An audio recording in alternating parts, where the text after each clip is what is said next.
So, I'm first generation American. My folks immigrated to the U.S. back in early 1970, 71, I think they did.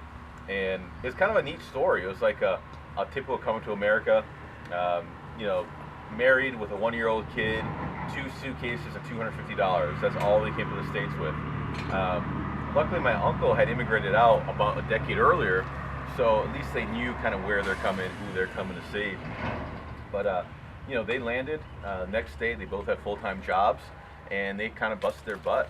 Um, kind of typical American dream. You show up, you work hard, and and you achieve something. And my folks instilled that hard work ethic in me and my brother, and it's kind of lasted throughout the years. What's kind of neat is, of course they learned how to speak English, but they always spoke with like a broken, American accent or Hungarian accent, whatever you want to call it.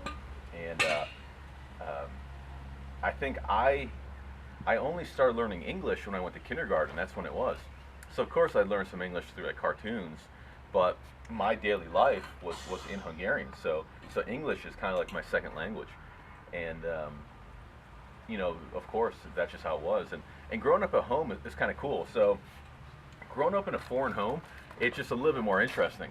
You have completely different attitudes, mentalities.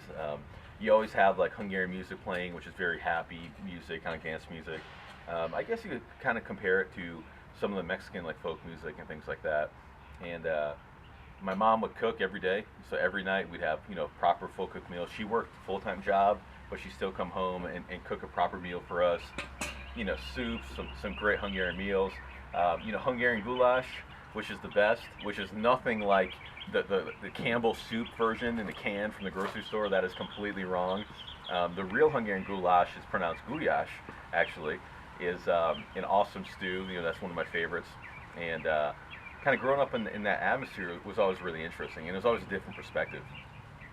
Growing up as a kid, we attended a lot of Hungarian events up in New England, in the whole Northeast. You have a pretty big Hungarian community, so we go to the Hungarian clubs, Hungarian churches.